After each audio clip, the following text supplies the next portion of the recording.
The very word secrecy is repugnant in a free and open society. And we are, as a people, inherently and historically opposed to secret societies, to secret oaths, and to secret proceedings. We decided long ago that the dangers of excessive and unwarranted concealment of pertinent facts far outweighed the dangers which are cited to justify it. So many Americans, unfortunately, cling to the programmed lie of delusion that, quote, our government would never do anything to hurt us. The reality is this: from weather warfare to fluoridated water to highly toxic vaccines, the power structure's war against populations is far beyond rational denial. This is Dane Wigington. You're listening to the GeoEngineeringWatch.org Global Alert News Hour for October 28, 2017. This is a commercial-free program brought to you by GeoEngineeringWatch.org. It's broadcast throughout Northern California on 1670 AM, 104.9 FM, 105.7 FM. Global Alert News is also broadcast on the East Coast on the PRN radio network, 2 p.m. Eastern Time. This is the news you need to know if you care about the future and truly want to make a difference for the better while we can. Quick announcements, and I'll get on to lots of headlines to cover. Too many to cover in this broadcast, but I'll try. Orchard Nutrition in Reading. Again, if you want free informational materials on the most critical issues we face, they are available at Orchard if you promise to share them. That's all we ask. Jim Fair, staunch ally of the fight to expose and stop geoengineering. That's GEMFAIRE. Look it up. At the Jim Fair homepage, you can see where the next events are, where there's a fully stocked GeoEngineeringWatch.org informational booth with free materials. It will be next weekend, November 3rd through the 5th at the Lane County Events Center in Eugene, Oregon. Following weekend, November 10th through the 12th at Puyallup, Washington. Again, if you're in those areas, show your support for the Jim Fair organization and get free materials that you can share with others to wake them up to the most dire and immediate threat we face, mathematically speaking, which is the ongoing climate engineering, weather warfare, biological warfare, insanity that's taking place in our skies. Why is it biological warfare? Because the elements used in climate engineering operations are highly toxic. They're raining down through the breathable air column where we all get to absorb them with every breath we take. We're in a dark place because of order followers. Those in power couldn't wreak havoc around the world without legions of order followers.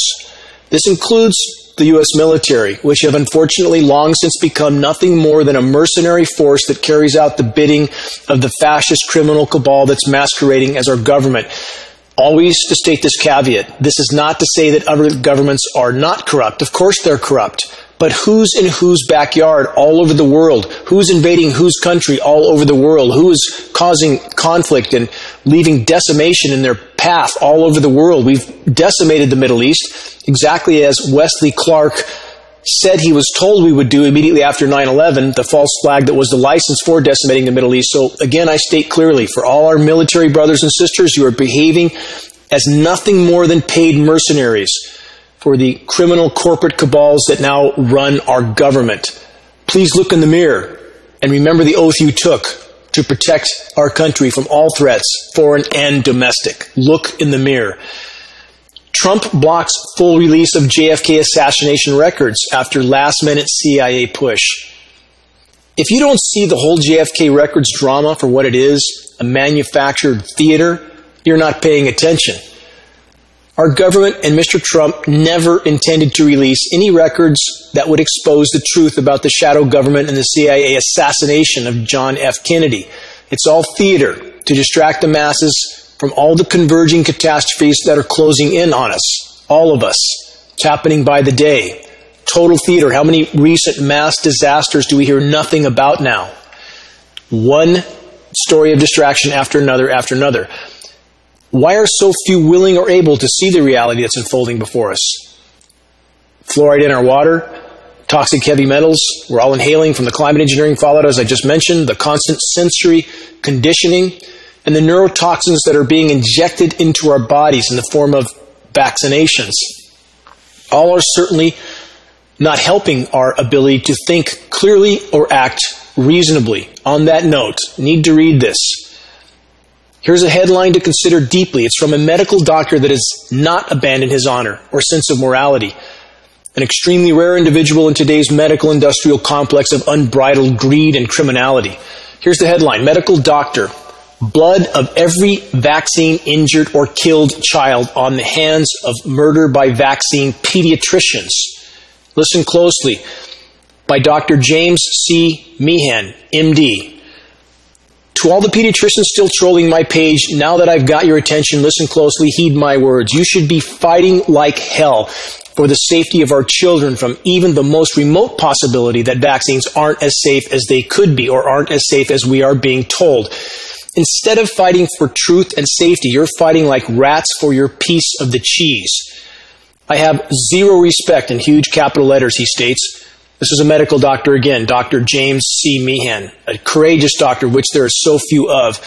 I have zero respect for vaccine profiteers that are so financially biased, confirmation biased, indoctrinated, and willfully ignorant of the evidence that clearly shows vaccines cause injury, disease, and regressive autism. That they aggressively lobby lawmakers. Speaking of the capitalist physicians, they aggressively lobby lawmakers to make vaccines mandatory and deny parents the essential knowledge about the risks of toxic ingredients injected into their babies. Bought by Big Pharma, the caretakers of children's health have become the perpetrators of harm rather than the protectors. They profit as our precious, perfect children are harmed and killed by vaccines filled with cheap preservatives, neurotoxic adjuvants, and harmful cellular material derived from aborted fetal cell lines. They're completely, the pediatricians, accomplices in the murder by vaccine crimes that have made American infants, listen to this, the most vaccinated and the most likely to die in the first year of life. America's infant mortality rate, the highest rate in all developed nations, is a national tragedy. The epidemic of autism, autoimmune diseases, asthma, allergies, ADD, and pediatric cancers is far worse still. The evidence is everywhere. Dr. Meehan continues with this. The epidemic of autism is rising exponentially. Today, 1 in 48 children in America suffer from autism. Actually, the latest statistics are far worse still. He continues with this. At the present rate of increase, by 2032, 1 in 2 children and 80% of all boys could be autistic. 80% on the current rate. We can't afford to sacrifice our children and the future of our nation to the ignorance and greed of pediatricians and their big pharmaceutical vaccine manufacturer masters demanding parents submit our children to an intolerably dangerous, untested, and unnecessary vaccine schedule of 72 plus injections and rising. There are over 200 vaccines in the pipeline now, new vaccines. Every pediatrician, family practitioner, or vaccine profiteer that isn't rising up against the corruption of the science of vaccines perpetrated by the CDC, Centers for Disease Control, is betraying their oath to, quote, first do no harm. They are on the wrong side of history. Too many have given up objective reasoning and have simply become sales representatives for the vaccine manufacturers that have so easily bought and conditioned them to believe their lies. The blood of every vaccine-injured child is on the hands of every pediatrician that parroted lies like, quote, vaccines do not cause autism, a lie, and, quote, the science is settled, another lie. The science isn't settled, it's corrupt. Meehan continues, the vaccine industry will soon face the backlash as doctors, scientists, and parents across America become aware of your crimes, rise up to oppose your lies, and hold you accountable for the vaccine injury holocaust you've caused. The fraudulent deceit is coming to an end. We won't allow it to continue. For me, Dr. Meehan, speaking still, uncovering the many layers of fraud and corruption that have allowed vaccines to harm so many children is analogous to walking into an exam room in which a child is being abused by a doctor. I'm not about to look the other way and allow the abuse to continue. A man of real courage, how few in the medical industrial community that only at this point are concerned about their paychecks and pensions, no matter what harm they cause. Last sentence is from Meehan. I would call the police, however, in my analogy, the police are the CDC, Centers for Disease Control, and they are participating and enabling the abuse regardless. I won't ignore the abuse and allow it to continue. I'm going to stop the abusers from harming the child, and I won't be gentle about it. That's how I see the travesty from the corruption of vaccines that is harming the children of America today. The facts are inarguably obvious. I'm angry about how so many of my medical colleagues refuse to open the door, expose the abuse, and to stop it. In closing, I beseech my colleagues to open your eyes, minds, and examine the evidence that for too long you've negligently denied. Confront the reality that you've been duped, controlled, and indoctrinated. Free yourselves from the indoctrination. Stand with me. Demand scientific transparency, integrity, and reform of the vaccine industry profiteers. Join me in this fight to protect children and get yourselves on the right side of history. Together we must, in large letters, stop the abuse. Signed, Dr. Jim Meehan, MD. Here's a criminal quote from the Medical Industrial Complex website, Neurology Now. This quote comes from a recent article about autism.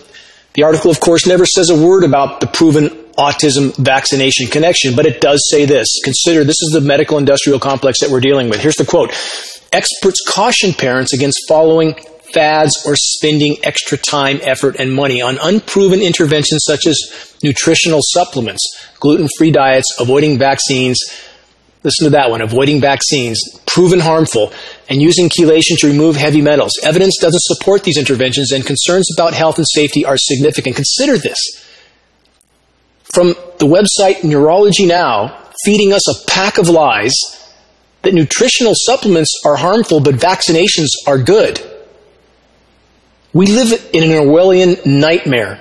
It's up to us to wake up from that nightmare. It's up to us. My sincere regard to Dr. Jim Meehan. Look him up. Thank him for his courage. Stand by him. If only we had more like that in the medical industrial complex. We have a pack of cowards that are refusing to tell the truth. That's why we're in such a dark corner. That's why so many of our children are already irreparably damaged. We're at 1 in 25 for autism with boys now. 1 in 25. That's a 40,000% increase from 1975, the highest rates in the world. Do we think something's wrong yet? If you're a parent and you're listening to this, what's wrong? Why are you turning away from the truth? If you're vaccinating your children still, why are you turning away from the truth? Why do you refuse to investigate? And I'm not asking anyone to believe me or Dr. Meehan. I'm asking you to examine the facts, not the fabricated facts from official agencies that lie about everything, but actual peer-reviewed science facts from independent sources that prove vaccinations are harming our children. And I'm asking you to use your sense of reason. How many stories, countless stories, of parents whose child was immediately dysfunctional after they got a vaccination? How can you not connect those dots? How can you possibly not connect those dots? Here's a specific example of the criminal behavior from academia regarding the climate engineering issue. Remember this name, Paul Rocher, R-U-S-C-H-E-R. Paul Rocher, he's the science department director from Lane University in Eugene, Oregon. Mr. Rocher, as I just spelled again, R-U-C-H-E-R,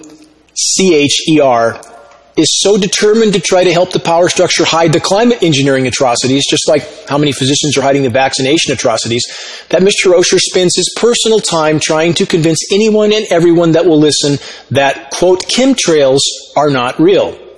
Of course, Mr. Paul Rocher from Lane University in Oregon does not use the science terms of geoengineering, climate engineering, and solar radiation management. That's why it's so important we use those terms. That, because he knows, Mr. Rocher knows, if he used those terms, it would bring credibility to the issue, and that's not what Mr. Rocher wants. Last week, I publicly invited Mr. Rocher to debate the climate engineering reality on a major radio broadcast, the Jeff Rintz program. But Mr. Rocher, like so many others who I have accepted offers from to debate, which they never then followed through with, he refused this debate. So many others in the same category. No one is willing to debate the facts on air on national radio shows, and a number of them have tried with people like Mr. Rocher to simply ask him to share his facts if he's so confident of them in a live broadcast. Won't do it. They won't do it. Mr. Rocher refused the offer. Look up Mr. Rocher online. Lane University, Eugene, Oregon, Climate Department Science Department Director. Let him know what you think of his efforts to hide the climate engineering assault. So how is the weather? Climate catastrophes are accelerating all over the globe. Our mainstream media is covering almost none of the disasters. Extreme weather whiplash will get worse fast. And we see this in the U.S. very profoundly. East Coast fries, then cold. West Coast, quick cool down, back to frying, back and forth, and you have to see the weather maps to actually believe them. They show a split down the middle of the country often, bright red on one side, bright blue on the other, then it flips to the exact opposite scenario. This is not nature. This is geoengineering.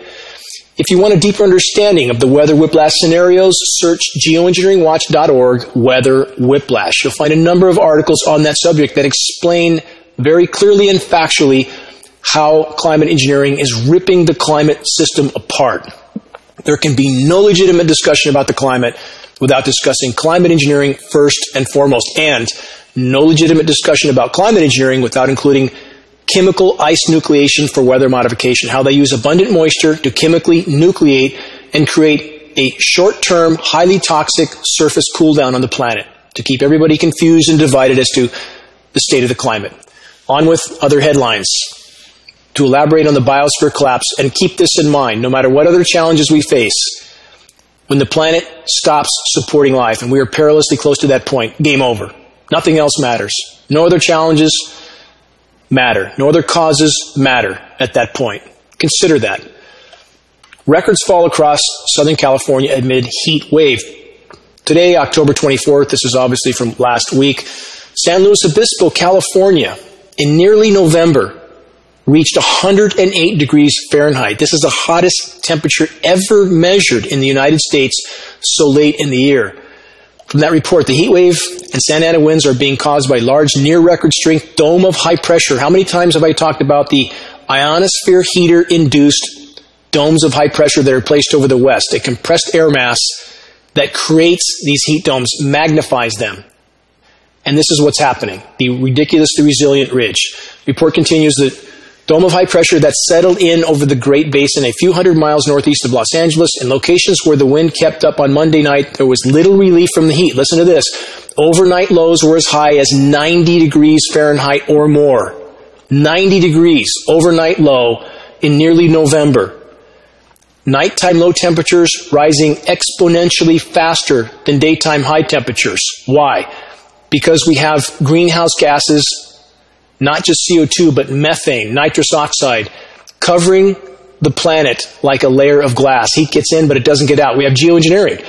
The attempt to block some of the daytime incoming thermal energy from the sun, but trapping nighttime heat, destroying the ozone layer, disrupting the hydrological cycle, a long list of downstream consequences I can't go into here. But the bottom line is the planet is rapidly sliding into an abrupt climate shift, a runaway scenario, with climate engineering making it worse, not better, in addition to contaminating every breath we take. Another headline from last week. In Orange County, the city of Fullerton soared to 107 degrees on Monday. Even Death Valley has never recorded a temperature this high after October 16th in any year since record keeping began. Back to the wildfires again. Final summary, 42 dead, 8,400 structures burned, more than $1 billion in damage.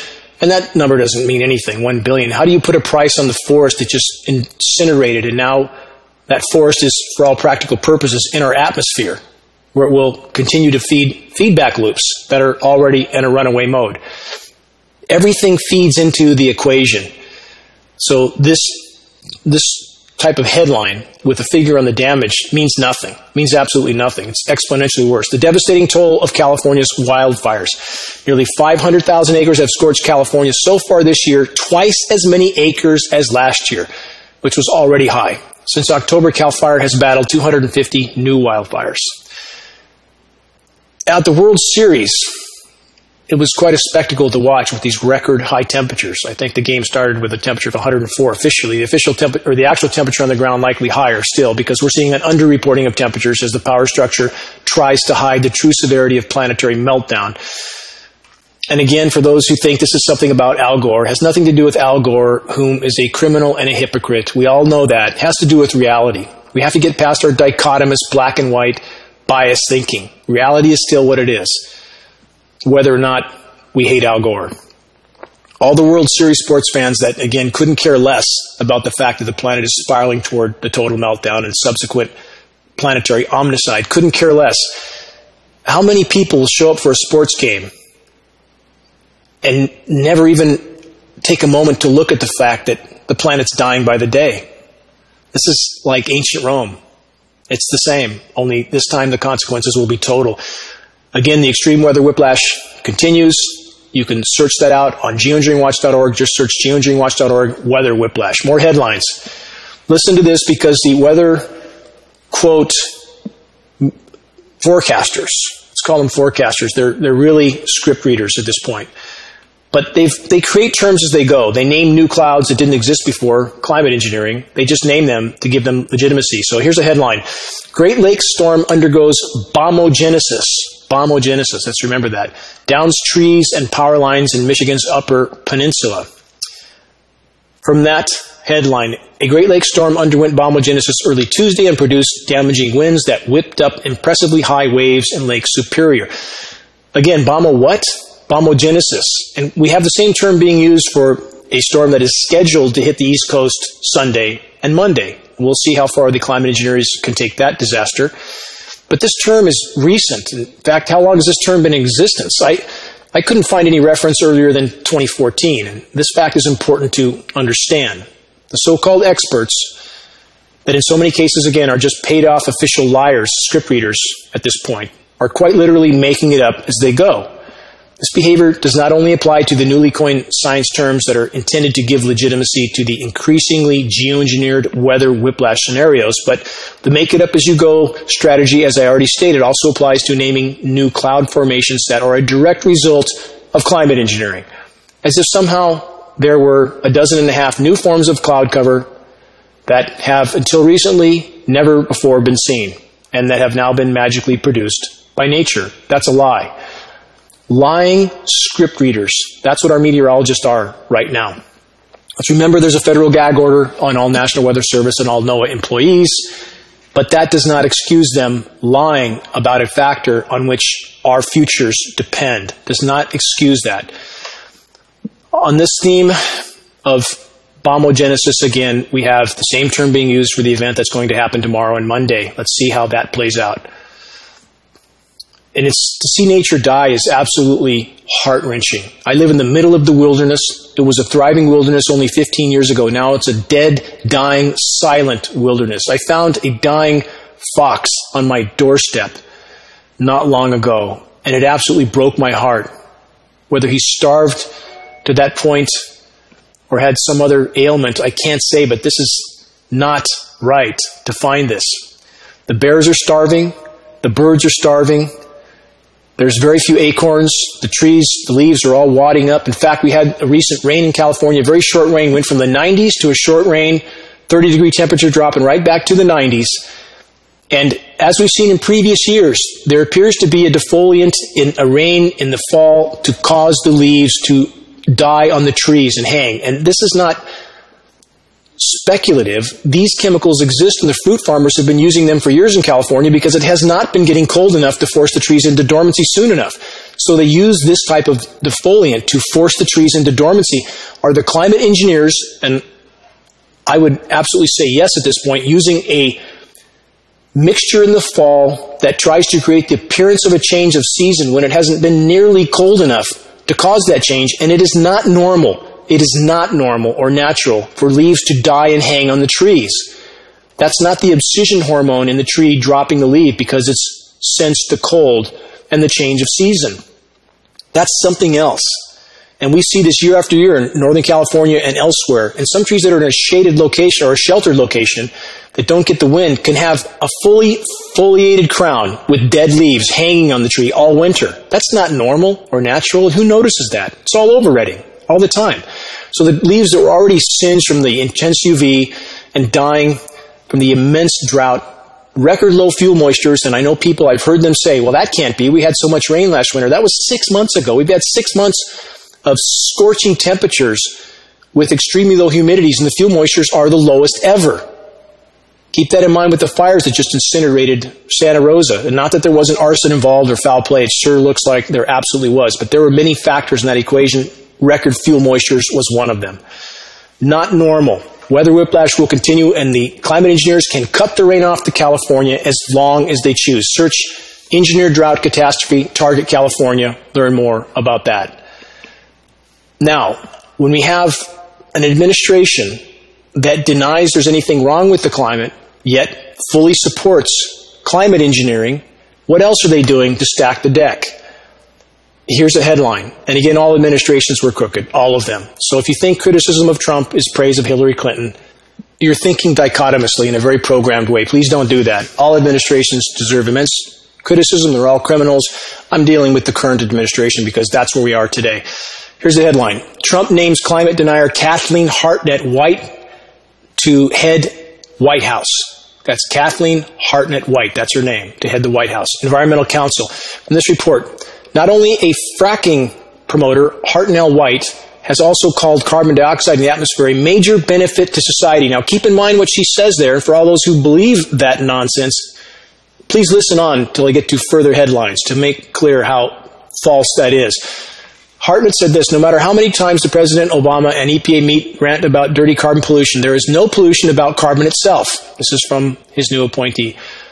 As the dictionary will tell you, carbon is the chemical basis of all life. What a simplistic, moronic term that is. Again, water is essential too, but what if you're 10 feet under? Miss Hartnett White, will that help you? Continuing, she says this: our flesh, blood, and bones are built of carbon. Carbon dioxide, CO2, is the gas of life on this planet, an essential nutrient for plant growth on which human life depends. How craftily our government has masked these fundamental realities and environmental benefits of fossil fuels. The environmental benefits of fossil fuel. Orwellian world. It's here, now.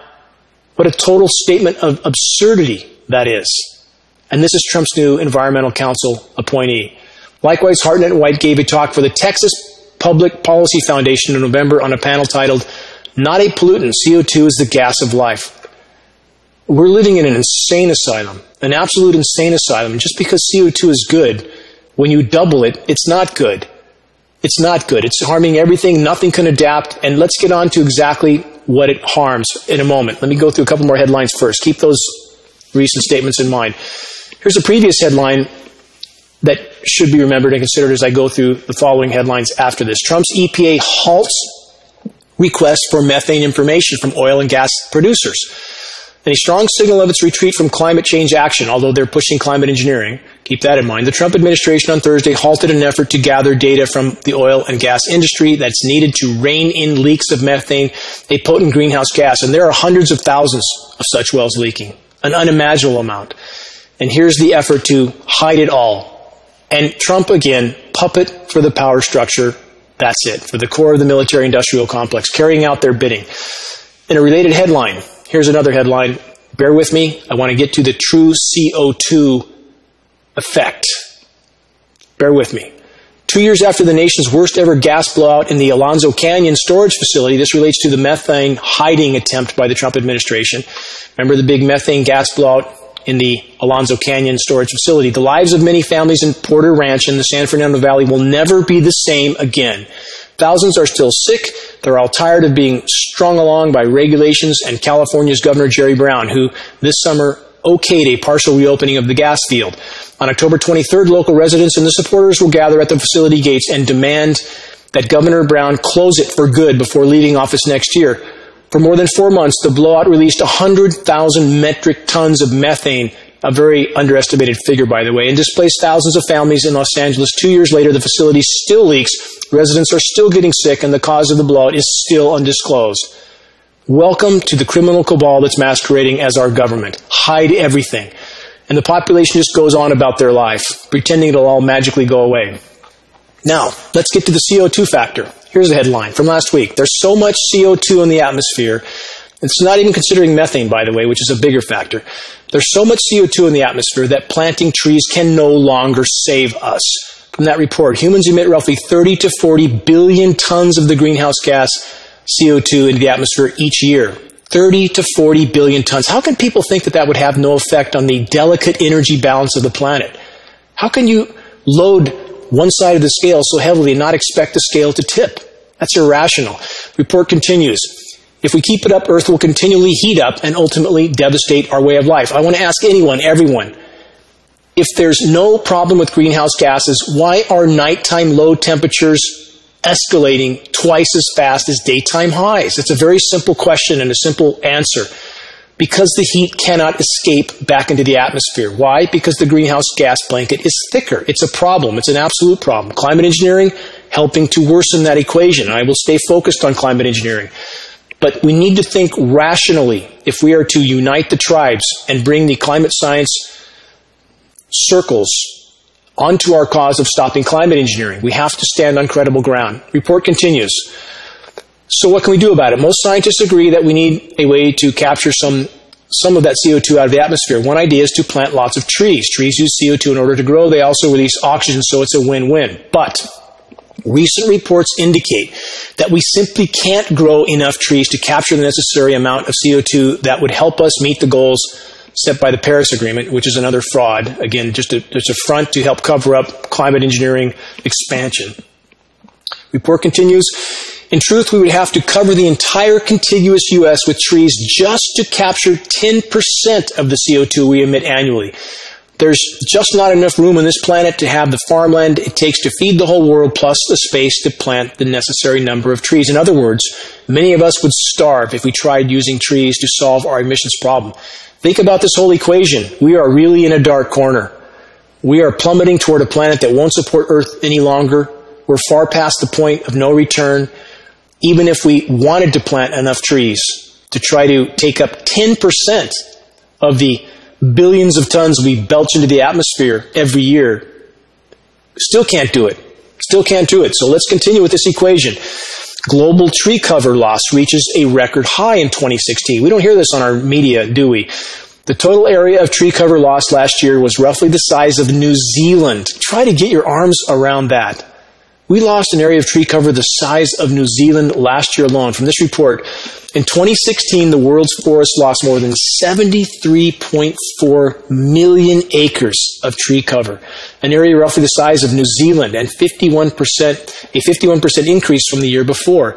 The tree cover loss recorded in 2016 is the highest amount since Global Forest Watch began keeping records. Unimaginable, rapid descent toward a planet that will not support life. That's where we're headed. Warming drives unexpected pulses of CO2 from forest soil. This is important to understand all this. Again, for those who simply parrot the type of simplistic, moronic narrative like the White House official that Trump just appointed parrot, that CO2 is a wonderful thing, the more the better, or methane, or nitrous oxide, please look at some facts and get past bias. Another headline, warming drive unexpected pulses of CO2 from forest soil. In a forest study with climate change implications, scientists found evidence microbes are evolving in ways that could fuel a runaway warming scenario. It's already happening. The scientists said they nearly ended their observations when CO2 losses tapered off after 10 years.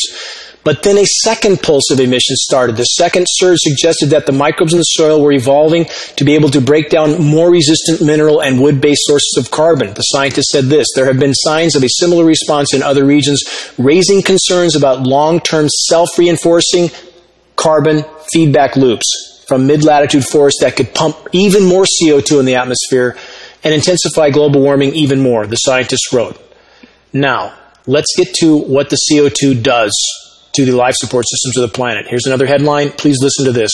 More acidic oceans will, quote, affect all sea life. Of course it will affect sea life. How can you change the pH balance of the oceans and not have a very radical negative effect? From this report, all sea life will be affected because carbon dioxide emissions from modern society are making the oceans more acidic.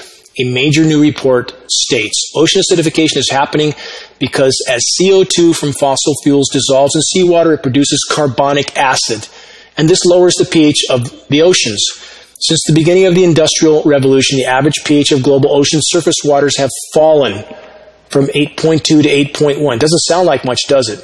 Unless you understand the pH scale. This represents an increase in acidity of about 26%.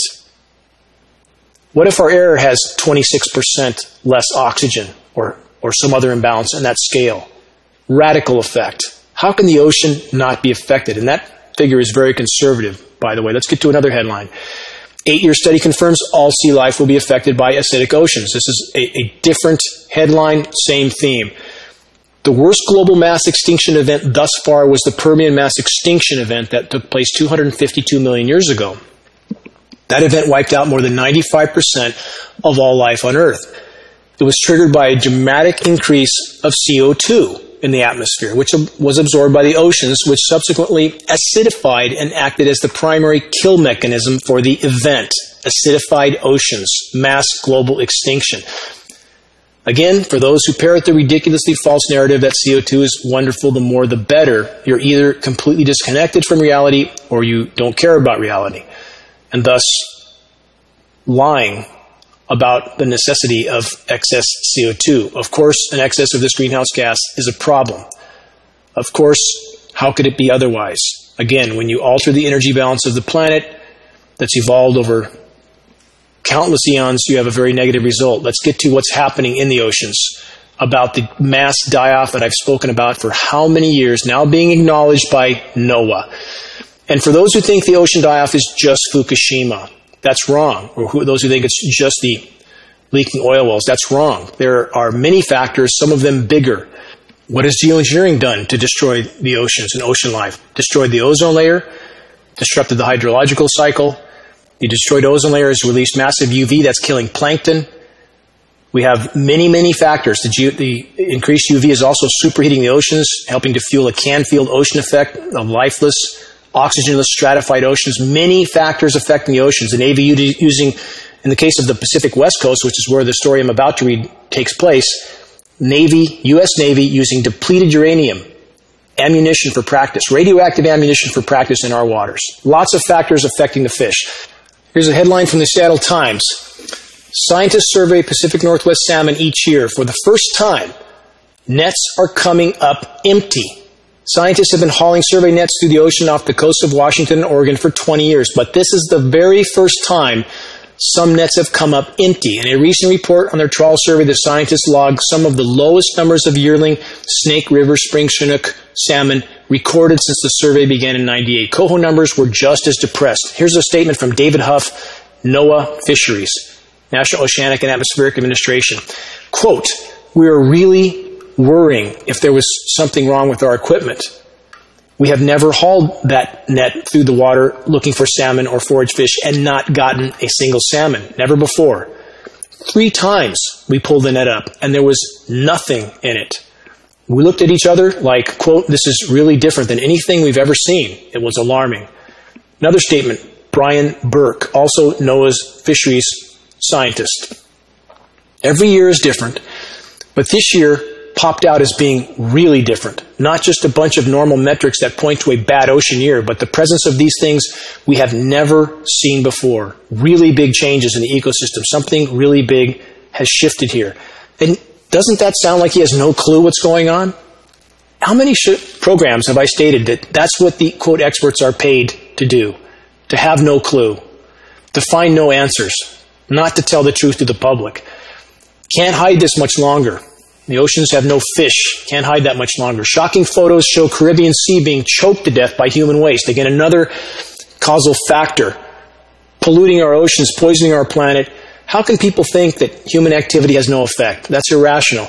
Please search this photo because you have to see the photo to believe it. Shocking photo shows Caribbean Sea being choked to death by human waste.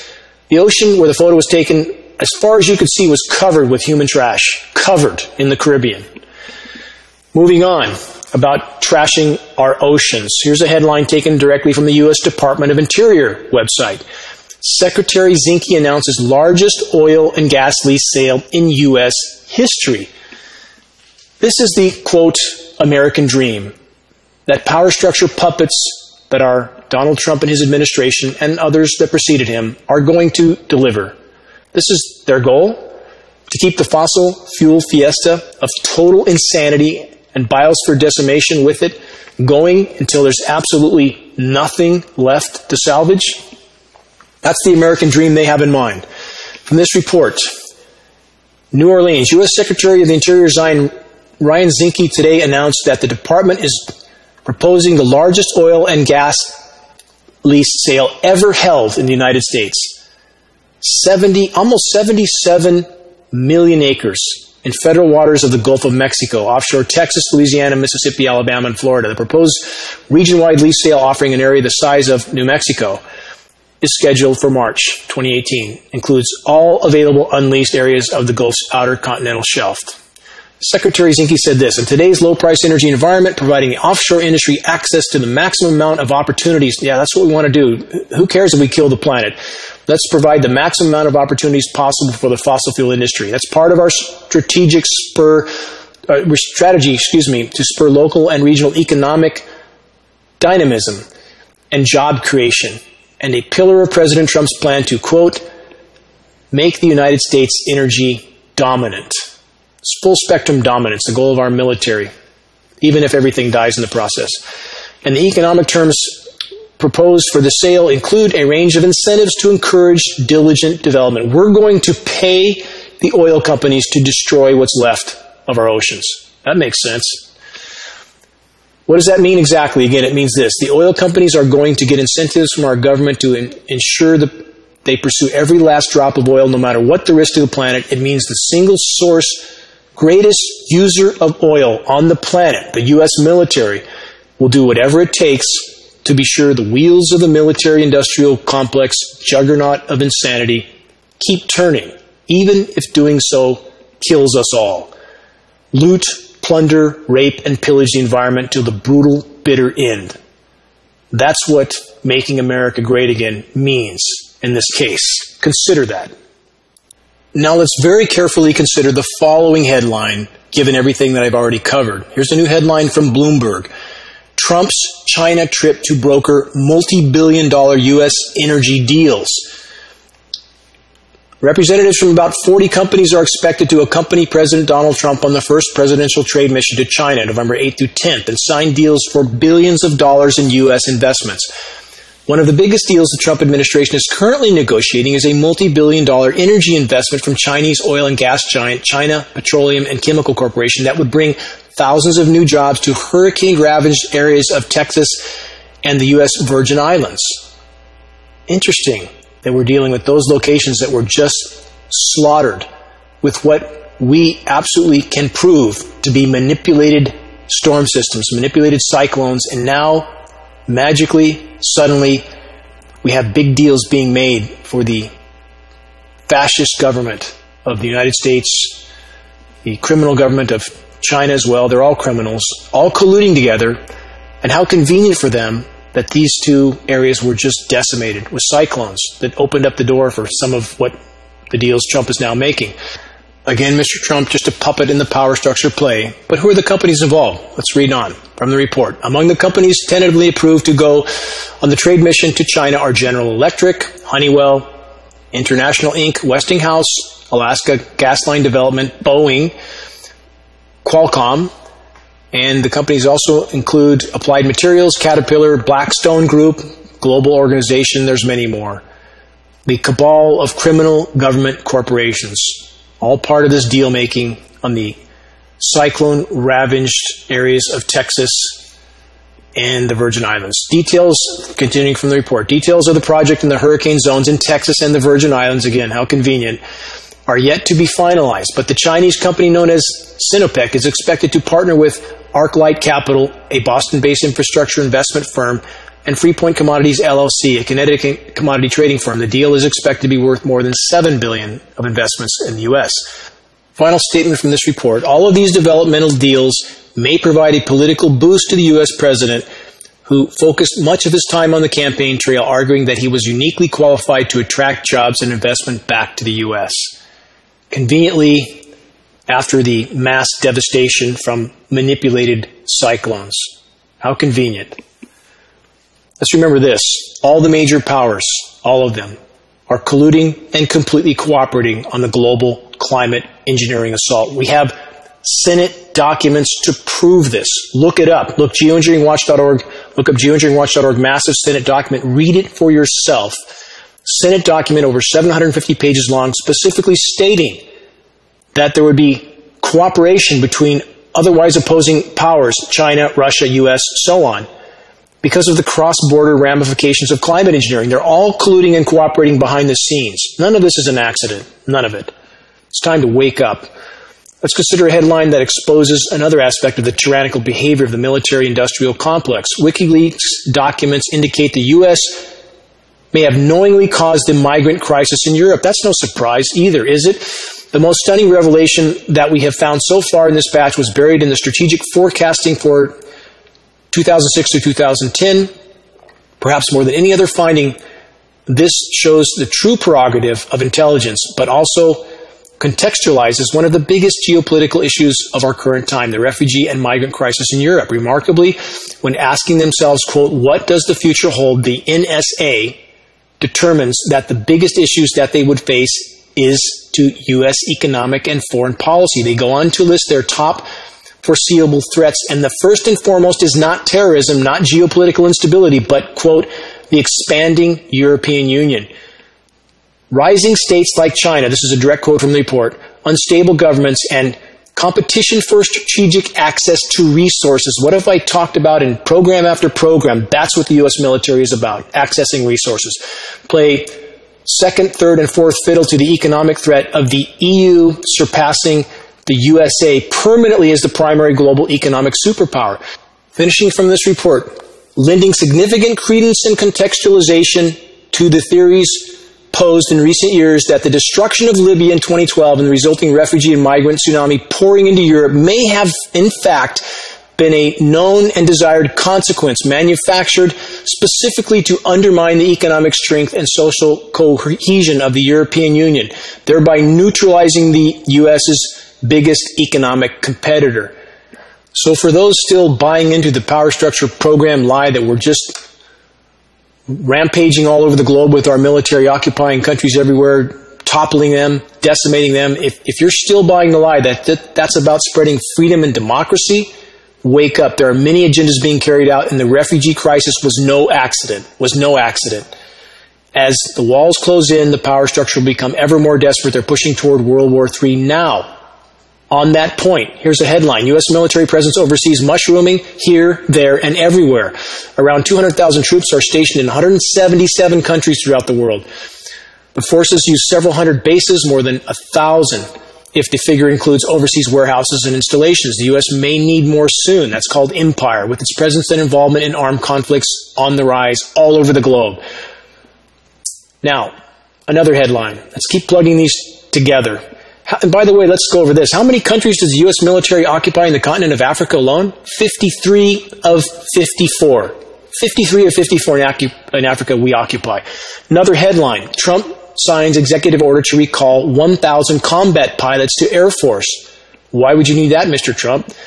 Preparing for World War III? And again, Trump, a puppet in the play. That's all. And the surest sign yet the United States is preparing for war. President Trump has signed an executive order allowing Air Force to recall from retirement 1,000 combat pilots. Doesn't that send up a red flag to everybody? This is all a giant theater of distraction on mainstream media while the power structure prepares for World War III because they have no other options left because the biosphere is imploding around us and they know it. The people who don't know it are the American masses, other first world nation masses. They don't know it. A lot of the third world countries know it because they're living it. They're living it day in, day out. The U.S. population needs to wake up fast or we have no chance. None. Another headline.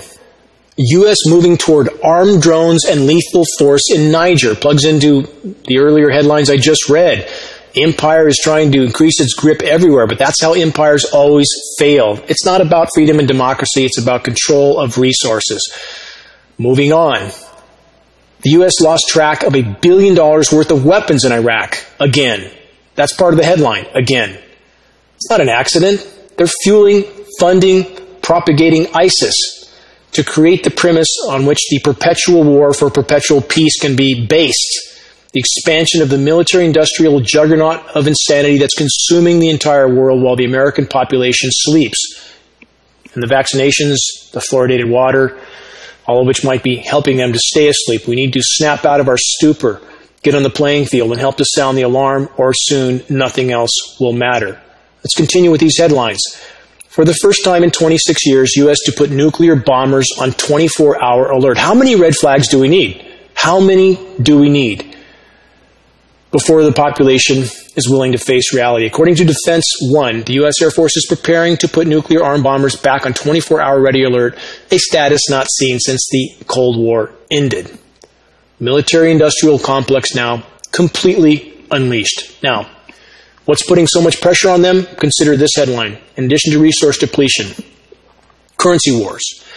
China's launch of petro-yuan in 2 months sounds the death knell for the U.S. dollar's dominance. What has allowed the U.S. empire to wreak havoc around the globe for so long? Because the dollar was the global reserve currency. They could print as many as they want. No more. No more. Walls are closing in on the power structure from every direction. We need to understand that. All of these are converging forces, factors that are making the power structure more desperate than they have ever been. They will try to increase their vaccinations on us. They will try to increasingly fluoridate our water, toxify our air, waters, and soils on top. They are absolutely desperate, and the only way they can carry out these agendas of not just genocide or ecocide, but omnicide, the only way they can do that is with legions of order followers, as I stated in the beginning of this program. If you're an order follower, look in the mirror and ask yourself why you're here. What's your purpose? What's your point? Look your children in the eyes. You owe them your life. All of us owe our lives to the children of the world. Indeed, we owe our lives to the entire web of life, of which we are a part. Our war against nature is a war against ourselves. Time is not on our side. Continuing, the currency wars are escalating, as I've stated. Media wars also. The propaganda battle also escalating. Twitter has banned all of RT advertising on their channels. This will continue as the pressure on the power structure closes in. In the alternative media community, the make-it-up-as-you-go sensationalized narratives are doing considerable harm to alternative media sources as a whole. Some of the make-it-up-as-you-go sources actually use clips from science fiction films in the attempt to pretend their narratives are somehow real. Those who truly care about exposing the truth will investigate the validity of information before they share it, not after, when the damage to credibility is already done. Sharing sensationalized but false information is not going to help in the battle to unite with the science communities, with agencies, with officials, etc., all of whom we need if we are to have any chance of prevailing in the battle to alter our current course of certain planetary omnicide, near-term omnicide. The verifiable truth is dire enough. Propagating factually false narratives will only harm the effort to expose the truth. Regarding the accelerating global chaos and criminality, so many times I've had so many people tell me it's not in any way the fault of the people. It's all the fault of the power structure. But is this the truth? How many are not lifting a finger to even find out what's going on in the world, let alone to try and do something for the greater good with their time, their efforts, and their energy? Some claim that they're afraid of repercussions if they help to sound the alarm. Afraid of whom? Of the rejection from your family and peers? Afraid of some sort of power structure repercussions? How can those in power possibly punish all of us for speaking out if we all stand up together? And consider this, deeply consider this. Where is there any place to hide on a planet that's dying by the day? Were the passengers on the Titanic who hid in their cabins while the Titanic was going down, were they safe? I think not. There's no security in life. We must all make every effort to do the right thing while we can, lest we take our last breaths, knowing we could have made a difference but didn't even bother to try. That's what we should fear, all of us. Industrialized, militarized civilization is hanging by a thread. Total collapse of the reality we've all known is not a question of if, but when. And that moment draws near. The complete collapse of what was never sustainable in the first place will likely be fast and furious, like a tornado in the night. This being said and understood, if we can yet salvage any part of the Earth's life support systems, if we can yet salvage any part of the web of life, isn't that worth every bit of our effort, every bit of our energy, every bit of strength we can summon in the battle for the greater good? How do we effectively and efficiently wake those around us to what's unfolding? By sharing credible data, by sharing factually verifiable data. We must share with groups, agencies, and individuals. Share with everyone, anyone that would care if they only knew. Credibility is the key. That's how we can all make a difference.